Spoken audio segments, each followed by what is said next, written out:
Hello दोस्तों, नमस्कार। स्वागत है आप सभी का एजुकेशन मंत्रा में। दोस्तों, इस वीडियो में हम शिक्षक भर्तियों से संबंधित तमाम लेटेस्ट अपडेट को डिस्कस करने वाले हैं, जिसमें हम बात करेंगे 68,500 जिला आवंटन आदेश। बीएड सभी राज्यों से क्या बाहर हो गया है? एनसीटी की अधिसूचना निरस्त हुई है। 6800 आरक्षण सूची में डबल बेंच में क्या कुछ आज हुआ और 17,000 प्राथमिक शिक्षक भर्ती की क्या स्थिति है। तो चलिए दोस्तों, वीडियो को स्टार्ट करते हैं। दोस्तों, सबसे पहले हम यहाँ पर बात करेंगे आज की सुप्रीम कोर्ट की सुनवाई के बारे में। देखिए, सुप्रीम कोर्ट में बीएड बनाम बीएसटीसी का मामला लगा हुआ था।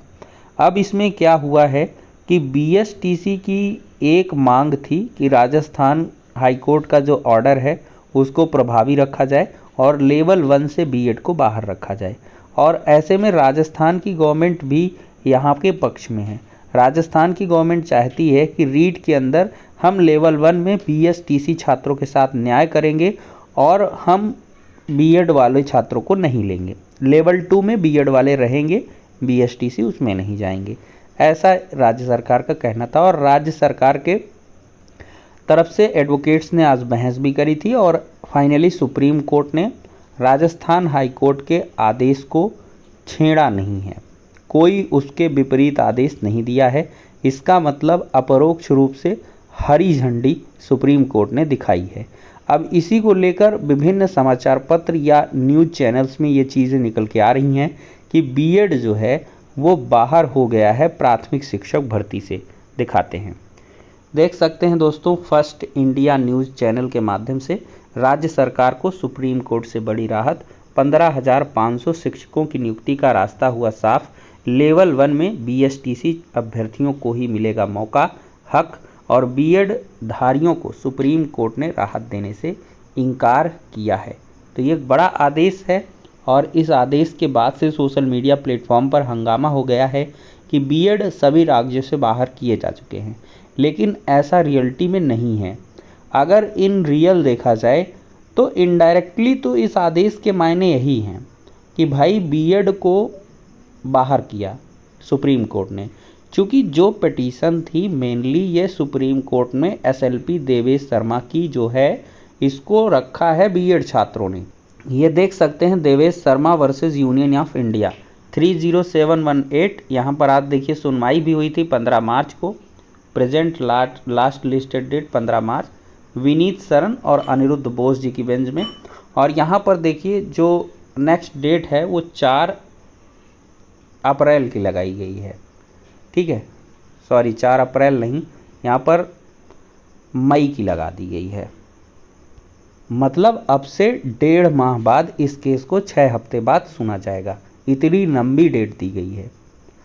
अब इस आदेश के कई सारे मायने लगाए जा रहे हैं कि इधर क्या होगा कि रीट के अंदर लेवल 1 की भर्ती कंप्लीट कर ली जाएगी। और देखिए, राजस्थान के अंदर पेपर रद्द को लेकर भी काफ़ी बवाल चल रहा है। अब देखते हैं राज्य सरकार इसमें क्या कुछ कदम उठाती है। देखिए, इसमें ये होगा कि अभी फाइनल ऑर्डर नहीं है। फाइनल ऑर्डर पर सारी नियुक्तियां, उन्होंने ये भी कहा है सुप्रीम कोर्ट ने कि ये जो याचिका है ये सुप्रीम कोर्ट की, मतलब सॉरी जो भर्ती है सुप्रीम कोर्ट के अधीन रहेगी अंतिम आदेश के। अब अंतिम आदेश बीएड के पक्ष में भी आ सकता है या बीएसटीसी के ही पक्ष में रखे।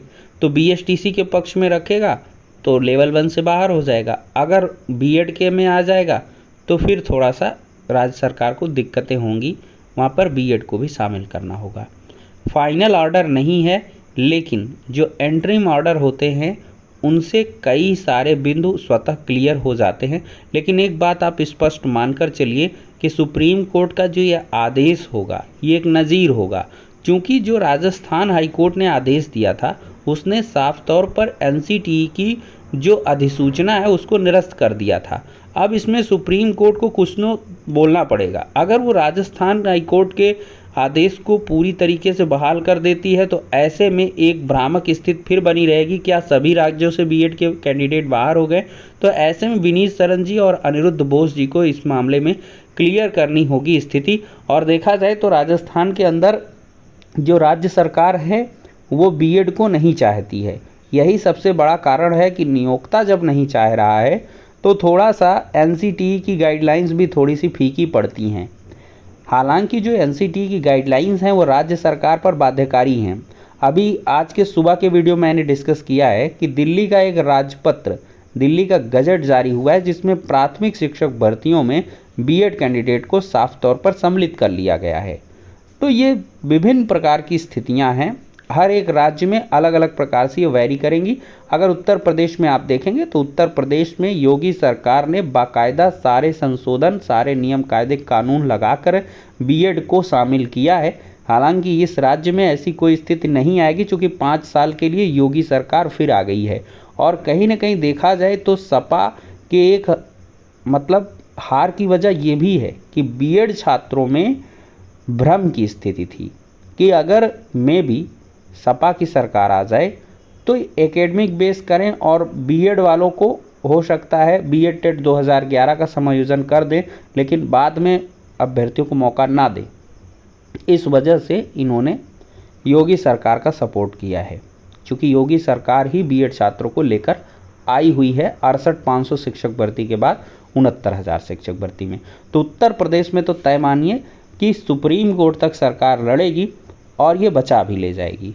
ठीक है, ऐसी उम्मीदें हैं। तो बीएड के छात्र बिल्कुल ज़्यादा परेशान ना हो राजस्थान हाई कोर्ट के आदेश को लेकर, लेकिन स्थितियां कंप्लीट होने दीजिए। अभी 4 मई की डेट है और तब तक ये सारा मामला क्लियर हो ही जाएगा। अब दोस्तों हम बात करते हैं 68,500 शिक्षक भर्ती के अंतर्गत बादल मलिक की ये याचिका है और साफ तौर पर यहाँ पर 3 हफ्ते का और टाइम देते हुए the process shall in any case be completed 7 April 2022। जज साहब ने कंटेम्प्ट केस में 7 अप्रैल 2022 में इन एनी केस किसी भी परिस्थिति में अब समय नहीं दिया जाएगा, क्योंकि इसमें पहले समय कंप्लीट हो रहा था। ये देख लीजिए, यहाँ पर 14 जनवरी 2022 को ही कंप्लीट हो रहा था समय, लेकिन यहाँ पर 3 हफ्ते का थोड़ा सा और टाइम बढ़ा दिया गया एट लास्ट रिक्वेस्ट की वजह से। अब 7 अप्रैल को इनको प्रोसेस कंप्लीट करना होगा। तो 68,500 शिक्षक भर्ती में जो अन्य जिलों में चयनित हैं तो उनको अपनी गृह जनपद में आने का एक सुनहरा मौका यहाँ पर मिल सकता है और इसके लिए शासन ने आदेश भी दे दिए हैं। सचिव के स्तर से मामला पेंडिंग है, अब सचिव को ही सारा कार्य करना है और मेरे हिसाब से सचिव साहब इसको निपटा देंगे। अब पूरा प्रोसेस इसको कंप्लीट कर देंगे। अब दोस्तों देखा जाए तो 6800 आरक्षण सूची में आज डिवीजन बेंच में एक याचिका की सुनवाई हुई जिसमें 27% और 21% आरक्षण और साथ ही साथ 6800 आरक्षण सूची के तहत चयनित अभ्यर्थियों को जो मतलब न्यूमेरिक पोस्ट हैं उन पर सिलेक्शन के लिए कहा गया और फाइनली अभी आदेश तो नहीं आया है, लेकिन याचिका को डिस्पोज ऑफ कर दिया गया है, मतलब मामले को निस्तारित किया गया है और मेरिट पर जो डिसीजन है वो हुआ है। ये यहाँ पर देख सकते हैं, स्पेशल अपील है और 15 मार्च को सुनवाई हुई। Disposed of decided on merits, ये देवेंद्र कुमार उपाध्याय की बेंच में मामला सुना गया था। मतलब यहाँ से साफ है कि 6800 आरक्षित वर्ग के अभ्यर्थियों की जो नियुक्तियाँ हैं वो बहुत जल्द होने वाली हैं। 22 मार्च को 13156 एक याचिका बची हुई है। सिंगल बेंच के लिए कुछ इंस्ट्रक्शंस भी आई थिंक इसमें दिए जाएंगे। जज साहब ने ओपन कोर्ट में कुछ कहा नहीं, लेकिन आदेश आएगा तो उससे सारी स्थितियां स्पष्ट हो जाएंगी। मतलब 6800 आरक्षित वर्ग के अभ्यर्थियों के लिए काफ़ी शुभ संकेत यहाँ से दिखाई पड़ रहे हैं। अब दोस्तों हम बात करेंगे 17,000 प्राथमिक शिक्षक भर्ती के बारे में। दोस्तों 17,000 प्राथमिक शिक्षक भर्ती कतई अभ्यर्थियों को मंजूर नहीं है और अगर ऐसी स्थिति आती है, वो समाचार पत्रों में जो खबर थी वो सिर्फ एक सिगूफा मात्र है। कुछ कोचिंग संचालक क्या करते हैं, ऐसी अपडेट्स को निकलवा देते हैं जिससे कि उनका रोजगार चल सके। तो अभी ऐसी कोई इन्फॉर्मेशन नहीं है। अधिकारियों के स्तर से जानकारी लेने का प्रयास किया गया है। उन्होंने कहा है कि नई सरकार के गठन के बाद जैसे इंस्ट्रक्शंस आएंगे उनके आधार पर ही आगे कार्रवाई बढ़ाई जाएगी। तो फिलहाल के लिए परेशान होने की आवश्यकता नहीं है, लेकिन एक बात तो तय है कि नई प्राथमिक शिक्षक भर्ती सुपर टेट 2022 होना है और वो इससे बढ़कर पदों में होगा। तो आप लोग इसकी तैयारियां लगातार करते रहें और इसके लिए बिल्कुल भी चिंतित ना हो। यूपी टेट का रिजल्ट आने दें और वो आई थिंक 18 मार्च तक आ जाएगा। फिर अप्रैल मई में आपको जैसे ही सरकार बन जाएगी, पहली कैबिनेट मीटिंग काफ़ी महत्वपूर्ण है, उसमें किन किन विभागों में कैसे स्पेशल इंस्ट्रक्शंस दिए जाते हैं इसको गौर करना काफ़ी आवश्यक है। तो पहली कैबिनेट मीटिंग के बाद ही सारी स्थितियां स्पष्ट हो पाएंगी। अभी इस प्रकार की कोई भी खबर नहीं है कि 17,000 प्राथमिक शिक्षक भर्ती का विज्ञापन जारी हो रहा है। छात्र इसके लिए लामबंद भी हो रहे हैं और उनके द्वारा कम से कम 51,000 पदों पर भर्ती की मांग की जाएगी। तो फिलहाल के लिए दोस्तों इस वीडियो में इतना ही।